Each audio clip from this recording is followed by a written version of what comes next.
All right, we're talking about All the King's Men, chapter 6. Go ahead. And so I Nick. thought this was a great example of a sleep. Great sleep. Now that I've gotten that right. It was a great example. It was great sleep, but I thought it was nice, or Jack had a nice revelation where even though he was in this great sleep, he realized if he stayed in California, nothing was going to change. So he even still eventually went back to the boss. How long did he actually stay there? It says I was out of town for a while, about 8 days. I left her from the morning. So, I mean, it took him it took him a while to get there. He's halfway there. He's in Louisiana, so he drove straight. I can't remember if this is the chapter, but do you remember what he says about the West? Yeah, Lily. He says it's where like everyone goes to like escape something or to get away, and he really didn't have a reason for going. He just said he was just going, and he didn't give a definite reason, but I think we can assume it's probably from hearing about Willie and Anne, and I think that's what kind of set him off and caused him to start traveling. Yeah, it's always been the case, at least until we completely settle the entire country. But think about those early decades and maybe centuries. You could always, things didn't work out in North Carolina, you could always go west. There's plenty of land. Of course, now people did own it. There were Native Americans there. And that created problems. But you could just always go west. It's uncharted land. Just, you don't work out, you just keep going. You'll find some place where nobody will bother you. You can build a farm. You can live. We ran out of that eventually. But it's still true for him. Going west is just a logical way to go. Jessica. Well, I think it's interesting to see how many times, like, when a situation arises that Jack just, like, flees. Like, when this happened, he just got in the car and left. And then he just out of the blue left his wife. And then I think it might have something to do with the fact that his dad left. So he's kind of, like, mimicking that. That's a really good point. But I just think that's interesting to see that when he's faced with the situation, he just leaves. And how does that figure into the responsibility issue or thing? It doesn't. Right, he's not responsible. He quit on his dissertation. He quit on his marriage. He's leaving. He needs that sleep, but he gets it out of his system. He turns around. He comes back. But what were you gonna say? I feel like this chapter you kind of really see like into the mind of Jack as like you see how he wasn't really not taking it serious, but like he was not really ready to move to the next step at first with but then like he did at the same because at his house before his mom came in, he was too scared then. And it was like he's always like a minute too late on these things, and he wanted to propose he did propose, but then she didn't accept it, and then like just all of that. And then I thought it was like when he said sorry to in his mind to think about his wife, because he said that he was bringing all the pain from the relationship from Anne to their relationship. At first it made it seem like it was her fault, about how she just wanted a husband figure and that just someone to look nice, that he didn't really like that. But then as he says sorry to her, it makes you think that it was actually his fault. The whole thing didn't work out. I think Lois is kind of a symbol. He was not happy with Lois. It just satisfied certain things, for him and maybe even her. But she had a lot in her favor, but it wasn't the kind of things that you would want to be married to, because he tried that and that didn't work. Yes. I feel like he's a bit of a. I feel like he's a bit of a procrastinator. Oh yeah. He just waits until the last minute to do things, and he very often just misses his opportunity, like when he was in the house, or also that he took like an entire summer to kiss her, and he always after like he misses opportunity, he always feels like he can get it back, like after he marries Lois, after he divorces Lois. He does divorce Lois, right? He doesn't just like. I'm sure he divorces her. Yeah. After he leaves Lois, he like thinks that there's still a chance of him getting back with Anne, and I think him finding out about her affair is kind of the thing that finally said there's just no chance of this Right. anymore. Yeah, yeah. Well, we kind of learned just how like messed up Jack is. Like he's a very selfish person, and he probably wouldn't say that. He would say he doesn't let anyone get close to him because he's worried about them. But I think he's worried about himself, and he doesn't want his heart to be broken. But he's really breaking other people's hearts, and he thinks he's like not deserving of anything. But by doing that, he's being really selfish to other people. So. It reminds me of the House of Seven Gables, where the original sins kept repeating themselves year after year. And you mentioned that about Jack is a lot like his father, who left, and look at the scars it's left.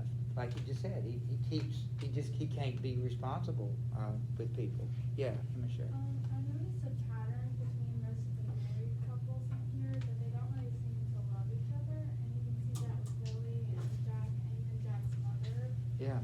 with her past husbands. And then I also noticed that, well, I agree with Jessica, that Jack seems to have commitment issues with his relationships and also with his tasks, like when he does his work as well. And he doesn't really. Also with what? With his work, like he's not able to finish his goals.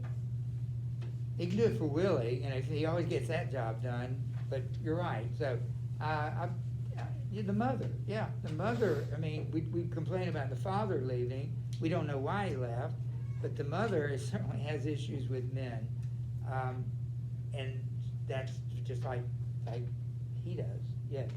So I think something that's just important is that Jack doesn't need I don't know what the word, but he doesn't have as much, I guess you could say, purpose or drive. He doesn't really have a true goal. So when Anne is with him and she kind of sees that, she kind of wants somebody with confidence and to go forward. So that doesn't really work out. However, I think it's another reason why Jack follows Willie is because Willie is that exact person with a bunch of ambition and confidence and drive. And I think it talks about how Jack is yeah, I can see why Anne would like Willie and stuff like that, and he kind of acknowledges it, but he's kind of doing the same thing himself.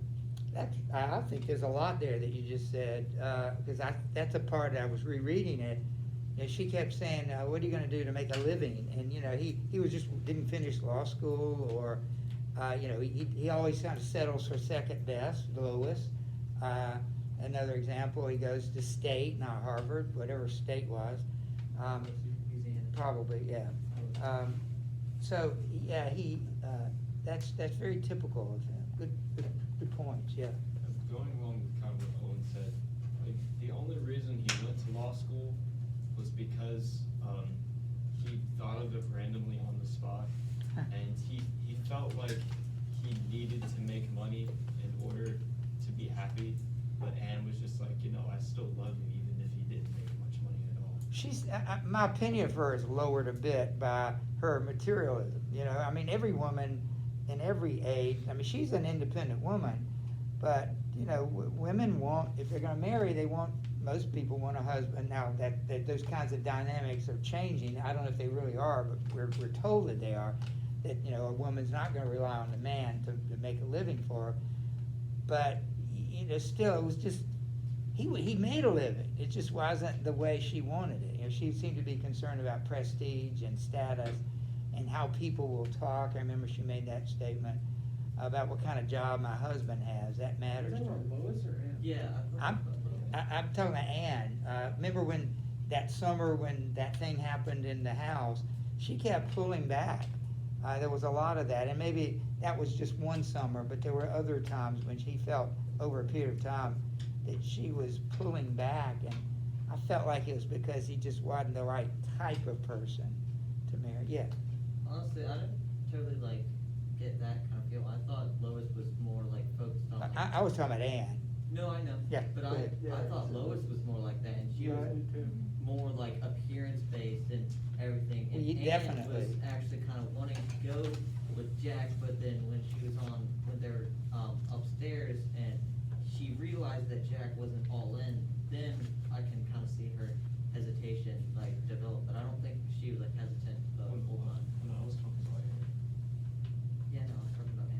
Yeah, I was just looking for, some of the things she said, sorry,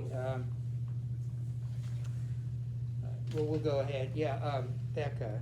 Well, I got a different impression too. Like, I thought that when, like, Anne asked Jack what he was gonna do after college or what job he was gonna get, and he just randomly said, I'm gonna go with law. And she questioned that because she thought that's not what he really wanted. He didn't really think that through. And she kept saying, like, I don't care about the money or like the position that you have as long as, like, and she decided to lie that as long as he was happy with the job he had. What's that last part you said? Like, as long as, he was happy with the job he had, he wouldn't care. Yeah, I need to just relook at what I just said, make sure I was right about it.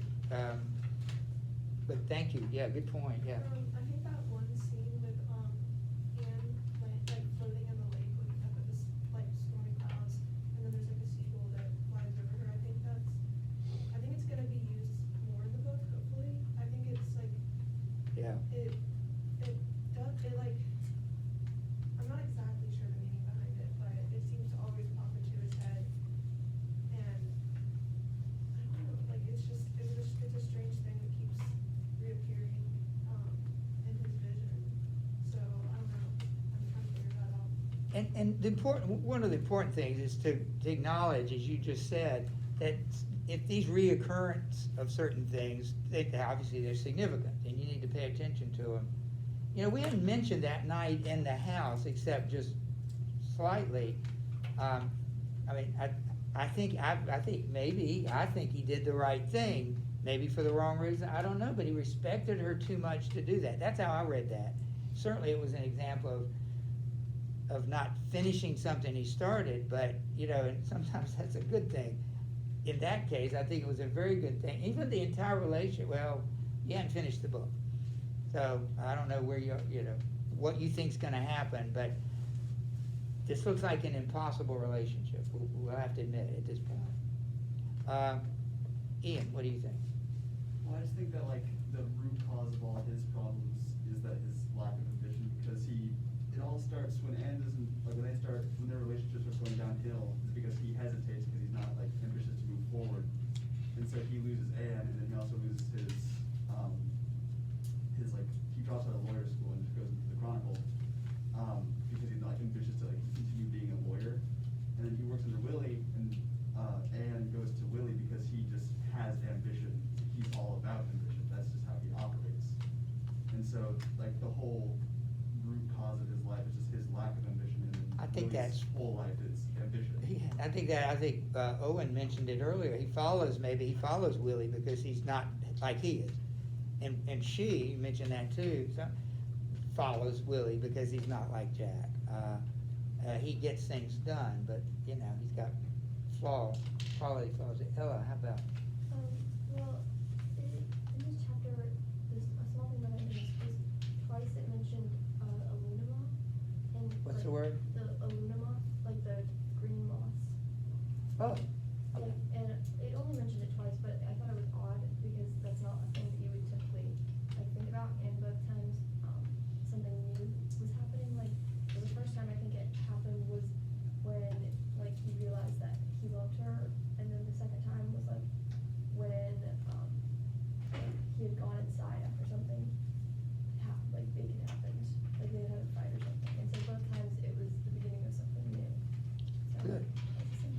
And you know, when you were talking, it made me think, this is such a big book, and it's, 600 pages in your book. Being able to remember some of those details, I'm impressed that, and just noticing if they're significant, they're going to repeat. So when you see those repetitions, you gotta take note of it. Patty, or we can come back to you if you kind of caught you by surprise.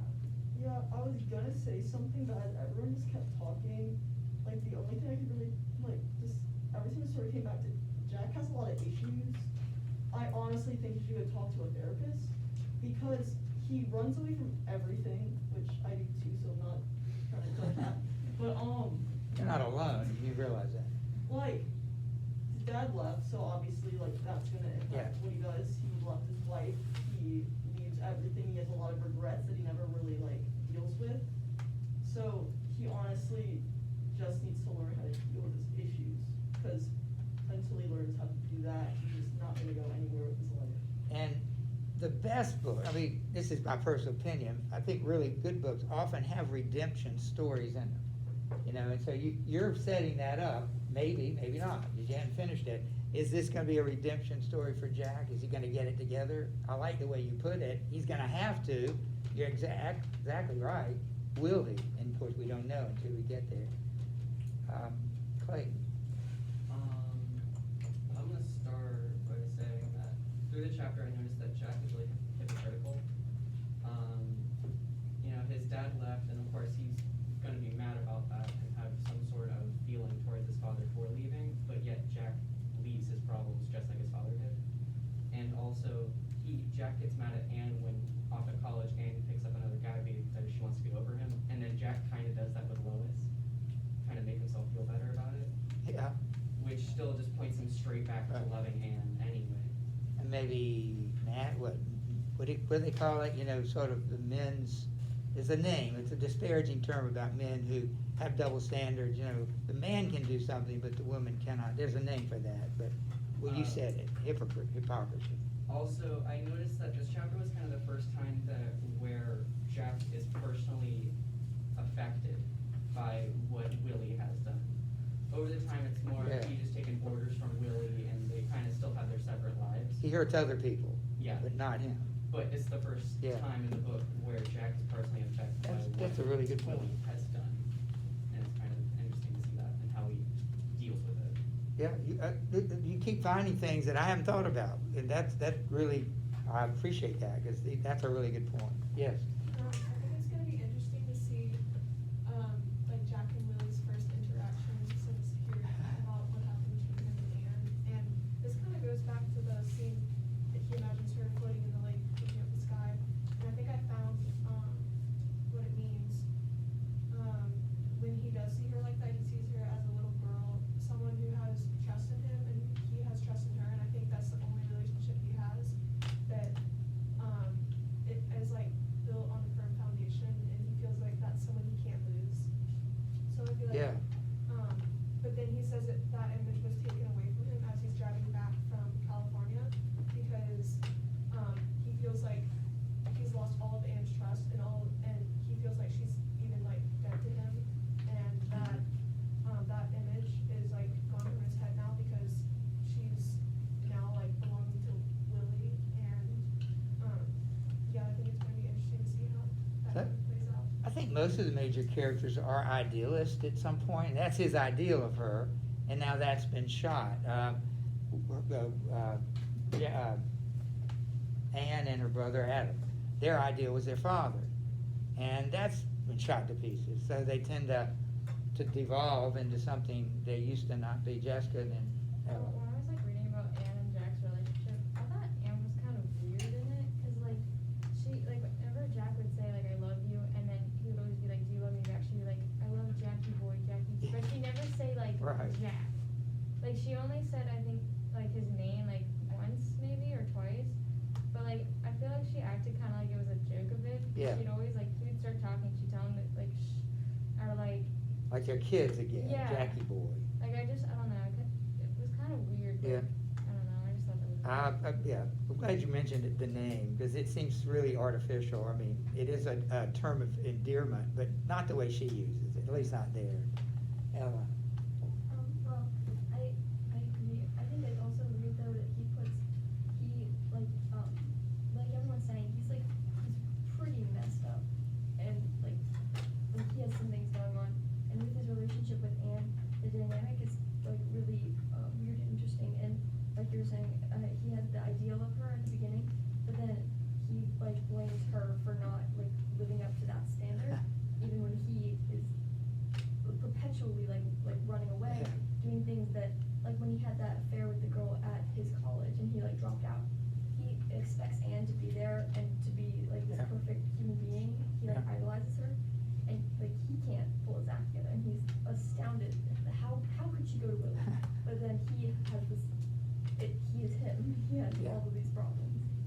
Ralph has a really good analysis of this, and that is so typical of human nature, you know, to do something but expect someone else not to do it, and it's kind of okay if you do it but not when they do.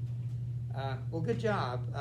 We follow this up. You'll hear some of this next time, so if you were listening, which you were, you know, I'll repeat some of this. We have about 15 minutes. I have just a short thing for us. One of the words that we're going to have in the quiz is the word ballad. Remember that? And I told you I had several poems. I picked one that in some ways isn't your typical ballad, but in some ways is. It tells a story, and it's about common people. I think we need to re-emphasize that. But I'm going to give it to you, and we'll read it. I think you'll find it interesting. It's a modern version, a literary version of the ballad.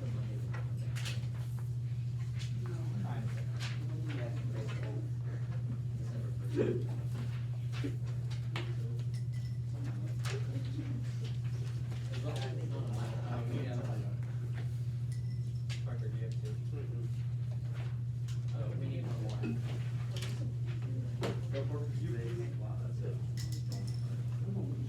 All right, this is called Upton Wood, and I would ask you to put at the top again a ballad. A ballad is a narrative poem. I think I did the tone, guys. The ballad is a narrative poem.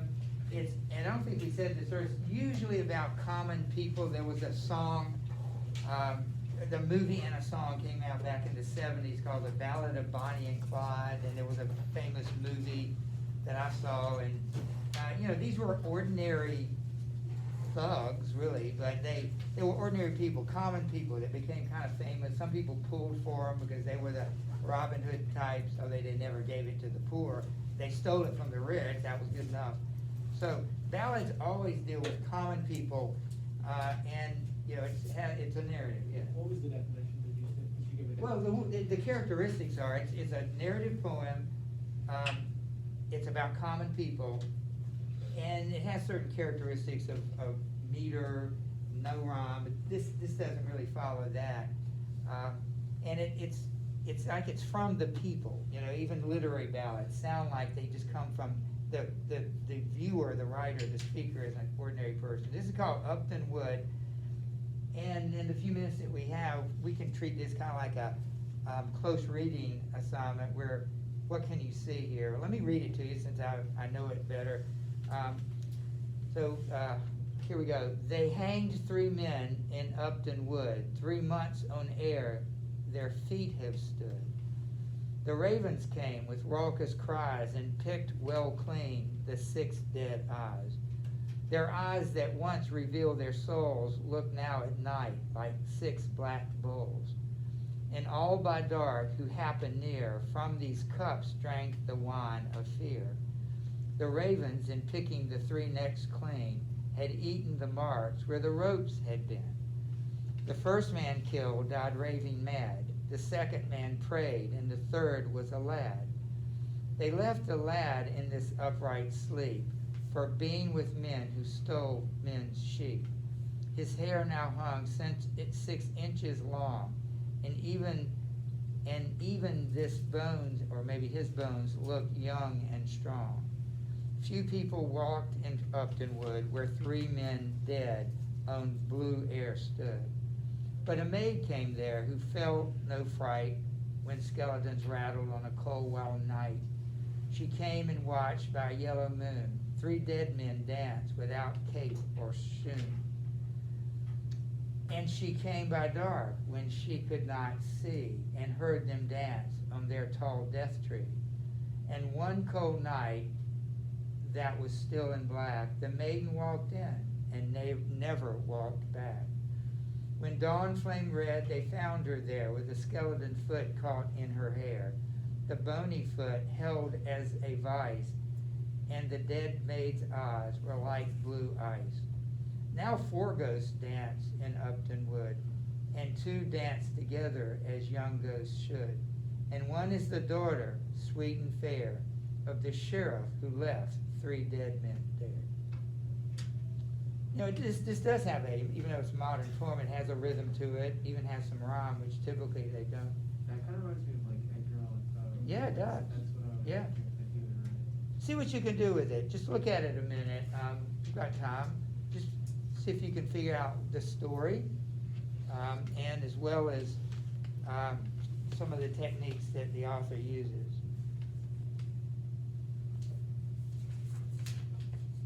What is shoe?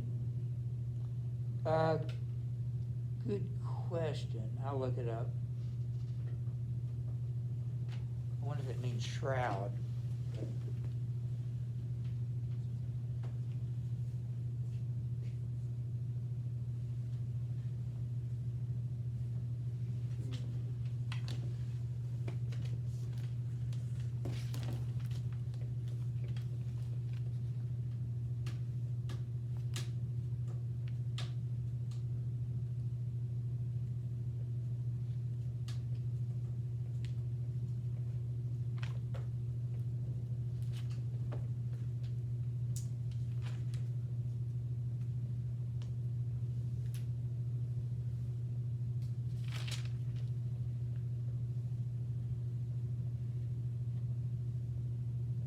Ah, it's a shoe.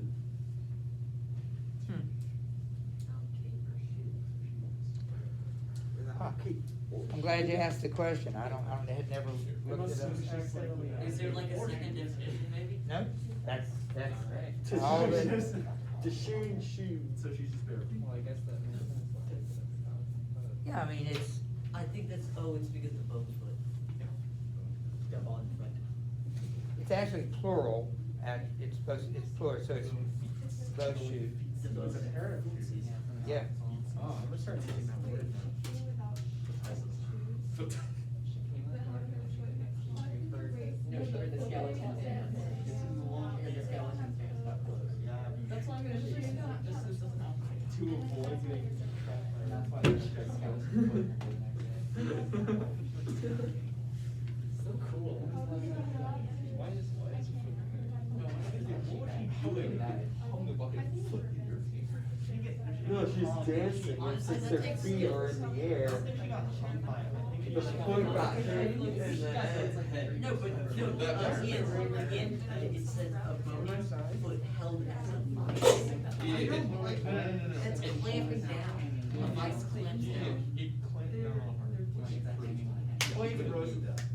She says she was holding out night and she had Or like you want, yeah. barefoot. No, she wasn't barefoot. So the foot, I don't know your ass. so the She's not the asking, skeleton she's just telling like you. You're shit. put her in like a headlock with his feet. No, her hair got tangled in. And I'm assuming that the reason that she didn't break the bones is because it was the young guys' foot. Because his We're bones just still letting you young and know. strong. Are the bones still there? So you're talking- Bones No, still or there? she went to be with the It was like lover. in Or the- she went to be with the The love lover. disintegrate. No, but Yeah, so she went to be with the lover. the bones aren't just like, your bones aren't all together. Yeah. There has to be a Parker, skin. does his hair keep growing out? It's like cartilage. Yeah. His hair now long, so. I hear him. It's cartilage. Cartilage. Oh, that's like keeping the bones together? Cartilage, you have a lot of cartilage right there. Especially in the Thank you. head. Especially. No, but I'm saying like, And then it's still be brown. your Especially. your fingers aren't like connected. Tendons connect the bones. And so do nerves. I mean, there's still other stuff connecting it. So you're saying there's like. It's not bare They bones. don't, okay, The it's not issue bare is bones. that like, they've been there for 3 months. It's like. And it grows like. And the Ravens were eating them. Yeah, so how do the ravens not eat like other stuff that They eat? don't eat the Because it's decayed not skin and tasty. stuff. They're not gonna eat decayed muscle. They just want the good. How do you They know? just want the flesh. Because Ravens don't eat No, them. it's not. Ravens clean out everything except the bones. Yeah. So the bones should be. Maybe when they're fresh, but not 3 months out. You're gonna be the fifth person in that graveyard. Yeah, no kidding. We can make some arrangements, Carter. We're gonna, There's a fifth Do spot. we wanna test this hypothesis? we're gonna put me in a. And by the scar with the foot held vice. They probably moved around a lot with the wind. And so too Parker also. Okay, we got it. Idiocracy of the highest degree. They're shooting the council. questioning the council. Barbara, give me your scarf. Or whip it. Oh yeah, on a pole. Whip it. And Amanda's eyes were like. If you just whip somebody, they're just gonna grab it. Oh yeah. This is an official Caldwell story. So give it to me. So whip it. Yeah. So give it to me. Let me add Let me to, dispose of it properly. let me add to my definition as we finish up. It says that other common characteristics of early ballads, the supernatural is likely to play a part and role, physical courage and love. So we see both of those here, the supernatural and love. The incidents are usually such as having to common people, we mentioned that. They often have to do with domestic episodes. Action is largely developed through dialogue, not here. Tragic situations are presented with utmost simplicity. Repetition is common. I think you see a lot of those characteristics. Yeah, what do you notice? It says held as a vice. What does that mean? A bicycle. It's a clamp. Yeah, that's a good way to put it. Yeah, Well, Lily. what I think happened was, so you have a sheriff who hung 3 men, and he never took their bodies down or buried them out of respect. And then, Why would you do such a thing? One would be lack of respect. What else might be the reason? They're that bad. Or maybe deterrence? Yeah, right, a deterrence, this is what happens, folks. Go ahead. And, then when she's walking back, it was obviously, it keeps talking about it being a cold night and windy, and, because the skeletons were like dancing around the tree because it's Right, windy. odd word, for skeleton. And her hair gets caught, and I think she dies of the cold because it says, her eyes were like blue ice, what does it say? It said it was a cold night, so maybe she dies of the cold, and it's kind of ironic because it's the sheriff's daughter, and he kept them there, and because he did that, his own daughter's dead now. Do you think he had a personal animus towards the guy who might have been a boyfriend of the girl? Do you think it was personal? Or just a coincidence that the guy happened to be the girlfriend? Yeah. I think that he's almost, that the daughter is almost penance to the sheriff, because the sheriff. Is almost what? Penance. Performing Because- penance? Yes, because, earlier. Hang on, guys, I wanna hear this. They left the lad in his upright sleep for being with men who stole men's sheep. So I feel like fate was almost saying, you just took this innocent boy's life just because he was with these, sheep. Yeah, seems unfair, doesn't it? And now we'll make Unjust. three daughters for it. Yeah, the guy who, the accomplice shouldn't get the same crime as the criminal. Anything else about it? Well, good job with it. It's, the other things we could say, eyes are important here, the lack of, Bowls. and the cold, yeah. Oh, yeah, bowls, they're, right. Oh, yeah, they bowls, yeah. B-O-W-L-S. Yeah, all right, good job today. Have a good weekend. I'll be working on your sonnets and your quiz. So, Thank you. yeah, see ya. I like your, is that a Caldwell? Yeah, apparently, I found this in my closet, I don't know how. That would be what is really it? cool to have. I know, what is it? It's a Caldwell story. Yeah, I think that's really I didn't even cool. know, I don't know how we got this, but I was looking at my closet for something gold, or blue or gold, and I saw a scarf, I was like, huh, and I saw info about it. I don't know when we got it, but I that's like cool. that. I'd buy one if they ever sold them again. That's it.